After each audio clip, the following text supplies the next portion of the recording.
CCTV short news നിങ്ങൾക്കായി സമർപ്പിക്കുന്നത് power guard solar system Koonamuchi. നമസ്കാരം. CCTV ഷോർട്ട് ന്യൂസിലേക്ക് സ്വാഗതം. സ്നേഹത്തിനും സമാധാനത്തിനുമായി നിലകൊണ്ട് ഫ്രാൻസിസ് മാർപ്പാപ്പയുടെ വിയോഗം തീർത്ത വേദന ഒഴിയാതെ ലോകം. ഇതിനിടെ മാർപ്പാപ്പയുടെ മരണപത്രം വത്തിക്കാൻ പുറത്തുവിട്ടു. അന്ത്യവിശ്രമം ഒരുക്കേണ്ടത് റോമിലെ സെന്റ് മേരി മേജർ ബസിലിക്കയിലായിരിക്കണമെന്നാണ് മാർപ്പാപ്പ മരണപത്രത്തിൽ പറയുന്നത്. ആഗോള കത്തോലിക്ക സഭയുടെ തലവൻ ഫ്രാൻസിസ് പാപ്പായുടെ ദേഹവിയോഗത്തിൽ മറ്റം സെന്റ് തോമസ് ഫൊറോന പള്ളിയുടെ നേതൃത്വത്തിൽ അനുശോചന യോഗം സംഘടിപ്പിച്ചു.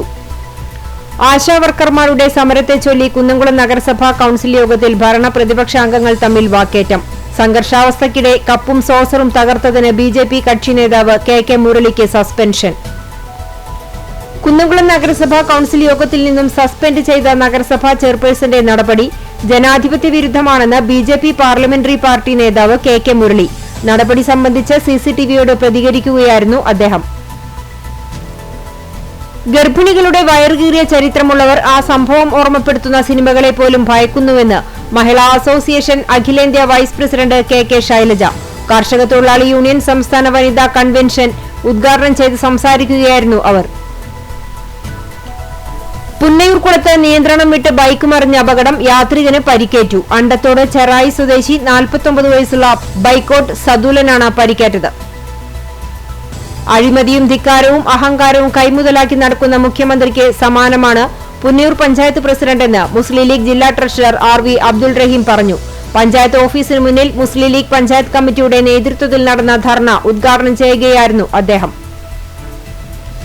കാട്ടക്കാമ്പാൽ ഗ്രാമപഞ്ചായത്തിലെ 7ാം വാർഡ് അയ്നൂർ ഈസ്റ്റിൽ മഹാത്മാഗാന്ധി ദേശീയ ഗ്രാമീണ തൊഴിലുറപ്പ് പദ്ധതിയിൽ ഉൾപ്പെടുത്തി 14 ലക്ഷം രൂപ ചെലവഴിച്ച് നിർമ്മാണം പൂർത്തീകരിച്ച Nayanar road Kunnamkulam MLA AC Moideen ഉദ്ഘാടനം ചെയ്തു.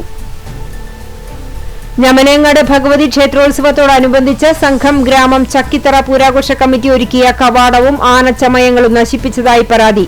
3 യുവാക്കളെ വടക്കേക്കാട് പോലീസ് കസ്റ്റഡിയിലെടുത്തു. CPIM പഴഞ്ഞി ലോക്കൽ സെക്രട്ടറിയായിരുന്ന ബാബു പുലിക്കോട്ടിന്റെ 1ാം ചരമവാർഷികം ആചരിച്ചു. തയ്യൂർ പോസ്റ്റ് ഓഫീസിൽ 41 വർഷം പ്രവർത്തനത്തിന് ശേഷം GDS പോസ്റ്റ്മാനായി വിരമിച്ച ബാലകൃഷ്ണന് പോസ്റ്റൽ ഉദ്യോഗസ്ഥരും ജീവനക്കാരും ചേർന്ന് യാത്രയയപ്പ് നൽകി. പൂട്ടിക്കിടന്ന വീട്ടിൽ 70-കാരനെ മരിച്ച നിലയിൽ കണ്ടെത്തി. വെസ്റ്റുമങ്ങാട് കിഴക്കുമുറി ചീരൻ വീട്ടിൽ ജെയിംസ് ആണ് മരിച്ചത്. അശരണർക്കും ആലംബഹീനർക്കും എന്നുവേണ്ട സമൂഹത്തിലെ എല്ലാ ജനങ്ങൾക്കുമുള്ള അഭയകേന്ദ്രമായി മസ്ജിദുകൾ മാറിയെന്ന് കുഞ്ഞി മുഹമ്മദ് മദനി പറപ്പൂർ പറഞ്ഞു. പുതുതായി നിർമ്മിച്ച തൊഴിയൂർ സലഫി മസ്ജിദ് വിശ്വാസികൾക്കായി തുറന്നുകൊടുത്തു. സംസാരിക്കുകയായിരുന്നു മദനി. ശ്രീകൃഷ്ണ സ്കൂൾ മൈതാനിയെ ഫുട്ബോൾ ആവേശത്തിന്റെ ലഹരിയിലാഴ്ത്തി ഗുരുവായൂർ സൂപ്പർ ലീഗിന് തുടക്കമായി. ഗുരുവായൂർ മണ്ഡലത്തിലെ 10 ടീമുകൾ പങ്കെടുക്കുന്ന മത്സരം മുൻ കായിക മന്ത്രി AC മൊയ്തീൻ MLA ഉദ്ഘാടനം ചെയ്തു. വഖഫ് ഭേദഗതി ആക്ട് പിൻവലിക്കണമെന്നാവശ്യപ്പെട്ട് മഹല്ല് കോർഡിനേഷൻ കമ്മിറ്റിയുടെ നേതൃത്വത്തിൽ പ്രതിഷേധ റാലിയും പൊതുസമ്മേളനവും ഏപ്രിൽ 24 നടത്തുമെന്ന് ഭാരവാഹികൾ പുന്നയൂർക്കുളത്ത് വാർത്താ സമ്മേളനത്തിൽ അറിയിച്ചു. ജനങ്ങൾക്ക് ദുരിതമായി മാറിയ തളിയിലെ സ്വകാര്യ അറവുമാലിന്യ സംഭരണ കേന്ദ്രത്തിന്റെ പ്രവർത്തനം തടയാൻ പഞ്ചായത്ത് നടപടി സ്വീകരിക്കണമെന്നാവശ്യപ്പെട്ട് വരവൂർ പഞ്ചായത്തിന് മുന്നിൽ ആക്ഷൻ കൌൺസിലിന്റെ നേതൃത്വത്തിൽ ബഹുജന ധർണ നടത്തി. Kerala Youth Front M Kunnamkulam നിയോജക മണ്ഡലം കമ്മിറ്റിയുടെ ആഭിമുഖ്യത്തിൽ നടത്തിയ KM മാണി കർഷക സമൃദ്ധി പദ്ധതി പച്ചക്കറി കൃഷിയുടെ വിളവെടുപ്പ് നടത്തി. നെന്മിനി ബലരാമ ക്ഷേത്രത്തിൽ ബലരാമ ജയന്തി അക്ഷയ തൃതീയയോടനുബന്ധിച്ച് മെഗാ തിരുവാതിര അരങ്ങേറി. നഗരസഭാ chairman M Krishnadas, Devaswom chairman Dr. VK Vijayan എന്നിവർ ചേർന്ന് ഉദ്ഘാടനം ചെയ്തു. Welfare party Kadavallur panchayat committee president K Anees നയിക്കുന്ന സാഹോദര്യ പദയാത്രയ്ക്ക് പഞ്ചായത്തിൽ തുടക്കമായി.